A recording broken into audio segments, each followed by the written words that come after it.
This is the Steve Spagnuolo Show, exclusively on 101 ESPN. Glad you're with us on this Monday night. DeMarco Farr, Steve Savar, joined by the head coach, Steve Spagnuolo. Good evening, Steve. How you doing? Good. I'm doing good. You had a chance to review the film today. General thoughts about the four quarters that transpired yesterday? Well, obviously there's things in there we want to iron out a little bit. I did think there were spurts of good football play on our part. I thought the D-line played really well. I'd compliment them. They put some pressure on the quarterback out of a four-man rush, which you need. You don't always want to have to generate it with 5, 6, 7 guys. So that was good to see. We just didn't create turnovers defensively, and so we certainly gave them some points that we didn't need to do. It's hard enough to win in this league. You know, when you play them straight up, when you hand them some points, it makes it that much tougher. All right, you addressed the Alex Barron situation this afternoon. Said you had a conversation with him from this day forward. It's a clean slate. What happened yesterday does not move forward with him. Maybe touch on that a little bit for the folks listening to this who didn't get a chance to hear any of the press. No, just that you know, made a decision to go about things a certain way yesterday, and for whatever reasons, and those will remain with me. Mm-hmm. I still believe in Alex. I told him that. I got confidence in him as a player. But just we need to get that particular element squared away, and I think we'll be fine. Him and I visited. I like the way he handled it, and again, we'll move forward. We get here Wednesday. We work toward Minnesota. We were just talking, and you and I were having this conversation Friday in the office, and it ran on the pregame show about the fact that when I go back and look at the guys who have played consistently and played through pain and been in the lineup, you noticed it when your staff took over. Alex shows up on Sunday and plays. Always. He does that in practice. I mean, he doesn't want to come out of practice, and I respect him for that. Okay. You know, speaking of, or not speaking about the Alex Barron deal, how about John Greco? Going in there, coming right off the bench and going in and playing left tackle. Yeah. And not really missing a beat. No, he was all right. There's a couple plays he struggled in there, and we talked about it. But you got to be able to do that. I mean, you only usually activate 7 offensive linemen, sometimes 8, and those guys have to be interchangeable. And John has gotten some reps as a tackle and as a guard. Now, he's coming off an injury a couple, 3 weeks ago, so it was good to see. I know he wanted to be in there, and he did some good things. We got to have a bunch of guys ready to go. There's going to be injuries that are going to come along the way, and we're going to have guys that have to step in there. And moving on to your quarterback, I thought Kyle Bowler flashed and had some good moments. Yeah, Kyle's a competitor, so I would venture to guess if you talk to him today, he'd probably be disappointed. But, you know, that second drive, the second series where we kind of had it going, that's kind of how you envision the way he'd play. We handed the ball off to Steven a little bit, and we threw it.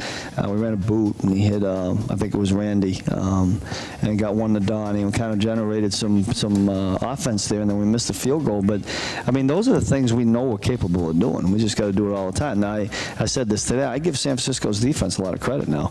I thought they played pretty good. I'm not going to take anything away from them. I just thought we could have had a few more of those kind of series throughout the game, and I know the players feel the same way. And Steven, watching him from where we were 8 stories up, like we said. He ran violently yesterday. He seemed, for lack of better words, PO'd out there. Yeah, that's not a bad way to play sometimes. I mean, that's Steven. He takes a lot of pride in what he does, and he wants to kind of get it going and generate it, and we need that kind of leadership. So I think it's great to see him do that. It's just like I said, I've tried to be here for the guys. I work for them. It's their team, and there's enough.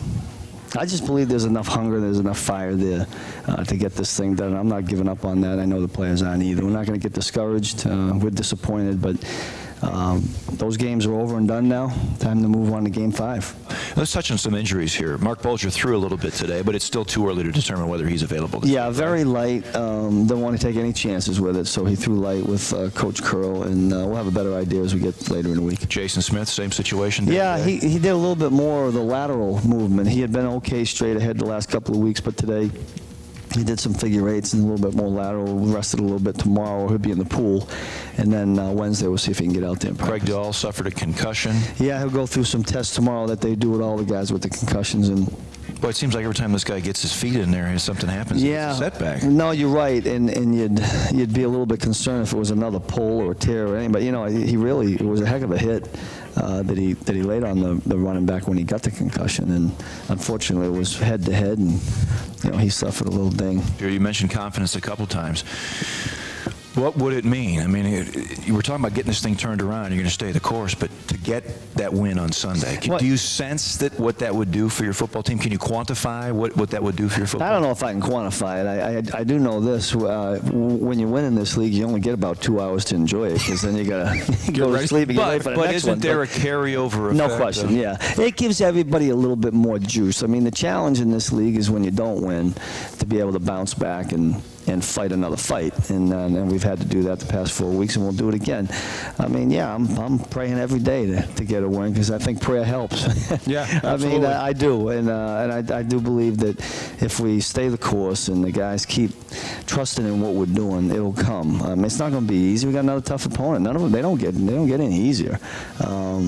But they got to come in and play us too. You know, we're not laying down for anybody. We're not giving anybody any wins around here, and we despise losing as much as anybody.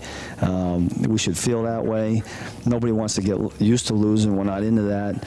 But we'll forget about the ones we've already played and worry about the next one. We appreciate the time, Steve. Go back to work. It's always good being with you guys. Thanks, man. Thanks. Thank you, Steve.